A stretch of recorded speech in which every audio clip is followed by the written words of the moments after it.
안녕하세요. 저번 시간에 이어서 치아 뿌리 염증 생기는 원인과 그 과정에 대해서 조금 설명드리도록 하겠습니다. 치과에서 이제 치료 받으시는 때 치아 뿌리 염증이 이제 문제가 되는 경우가 있는데요. 신경치료를 끝나고 나서, 그러니까 치아 뿌리 염증이 신경적인 문제여서 신경치료를 하고 나서 좀 이제 오랜 시간이 지났는데도 그 염증이 완전히 사라지지 않는 경우가 있습니다. 그랬을 때 이제 엑스레이를 찍어보고 아직도 염증이 남아있어요라고 묻는 분들이 계십니다. 왜 이렇게 될까요? 이에 대한 답을 드리기 위해서 치아 뿌리 끝에 염증이 생기는지, 왜 그런지 그 이유에 대해서 말씀드리도록 하겠습니다. 첫 번째로 치아 뿌리에 염증이 생기는 원인은 심한 충치 때문에 그렇습니다. 보시는 바와 같이 자연치가 있을 때 충치가 진행되는 과정을 조금씩 보여주는 거거든요. 충치가 조금씩 진행되다가 심해지면 이제 치아 내부에 있는 염증이 생기고 치수에 이제 염증이 생기고 치아 뿌리 끝에 이제 염증이 맺히게 됩니다. 이럴 경우, 그러니까 충치가 심한 경우, 그때 뿌리 끝에 염증이 생기는 거고요. 두 번째로 이게 충치가 있어서 떼었는데 이게 그 예전에 올드 필링이라고 해서 예전에 떼었던 이 밑으로 이제 충치가 생기는 경우가 있습니다. 또 이제 너무 가깝게 되면 신경과 너무 가까운 수복물 같은 경우는 나중에 문제 생길 가능성이 상당히 많거든요. 이렇게 신경과 가깝게 위치해서 떼온 수복물, 그러니까 아말감이나 레진 또는 이제 크라운 같은 경우에도 그럴 수가 있습니다. 그리고 불충분한 신경치료에 의해서 그럴 수가 있습니다. 이렇게 신경치료를 받았는데 이렇게 염증이 생기는 경우가 있는데요. 아무리 선생님께서, 그 원장님들께서, 치과 선생님들께서 치료를 잘 하셨다 하더라도 신경관 자체가 워낙 복잡하기 때문에 신경치료할 때 치아 내부에 있는 염증 조직을 완전히 제거하는 건 어렵습니다. 그렇기 때문에 이렇게 뭐 신경치료가 제대로 됐는데도 불구하고 이렇게 그 육안상으로는 이제 엑스레이상으로는 제대로 됐는데도 불구하고 이렇게 염증이 생기는 경우가 있습니다.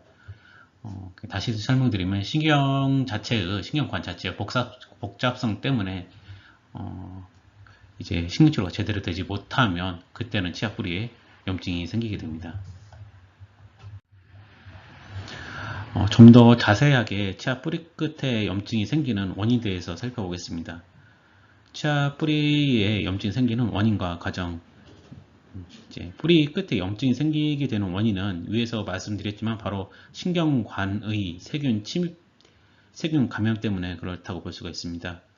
치아 안쪽은 이렇게 상아질로 이루어져 있는데요. 치아 내부가 이제 범낭질, 상아질로 이루어져 있습니다. 그리고 이제 그 뿌리 쪽은 시멘튬이라고 해서 백악질로 이루어졌는데 일단 크게는 범낭질, 상아질로 이루어져 있습니다. 이렇게 단면을 살펴보게 되면 작은 관들이 있는데 이것들을 상하 세관이라고 볼 수가 있습니다. 이런 관들을 상하 세관이라고 볼 수가 있는데요. 이런 상하 세관을 통해서 이제 그 세균이 감염됩니다. 우리 입안에는 600여 종의 세균들이 서식한다고 하는데 각종 세균이나 바이러스 등으로 인해서 충치가 발생되고 감염이 생기게 되면 상하세관이 자리를 잡고 상하세관을 자리 잡고 증식하면서 엔도톡신이라는 독성 물질을 만들게 됩니다. 그러니까 세균이 이렇게 이 상하세관이 사이사이에 있는 이제 그 미세한 틈을 파고들고 여기서 자라게 되면 여기 엔도톡신이라는 독성 물질을 만들게 됩니다. 여러 가지 독소가 생성되면 그것들이 치아 뿌리에 내려가서 반응을 하고 뿌리 끝을 통해서 바깥쪽으로 이제 나가려고 합니다. 물론 몸 안에 가지고 있지 않고 우리 몸도 가지고 있지 않고 이제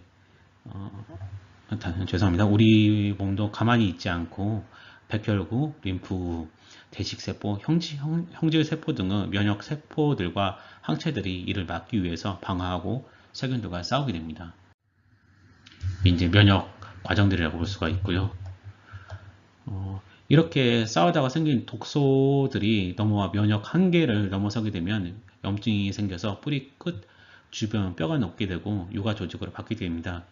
이것이 우리가 치아 뿌리 염증이라고 부르게 되는 것이죠. 만약 위와 같은 반응들이 지속되게 된다면 독소에 의해 통증이 유발되어 치통이 발생할 수 있고 경우에 따라서 가만히 있어도 아프고 잠자기 힘들 수도 있습니다. 다시 말씀드리면 일단 세균에 의해서 세균이 이제 그 치아 내부에 있는 신경관에 꽉 차게 되면은 그게 뿌리 끝으로까지 이제 넘어오게 되거든요. 그게 내려오게 되면은 이게 염증 반응을 일으킵니다. 근데 이제 염증 반응을 일으켰을 때 우리가 몸이 감당할 수 있는 것 이상으로 염증 반응이 심하게 되면 그 치아를 덮고 있는 그 뼈까지 녹이고 뼈를 뚫고 나와서 그 뼈를 이제 녹이고 나와서 바깥쪽까지 이제 볼록 튀어나오는 게 이제 저희가 흔히 말씀드리는 치아 뿌리 염증이라고 볼 수가 있습니다.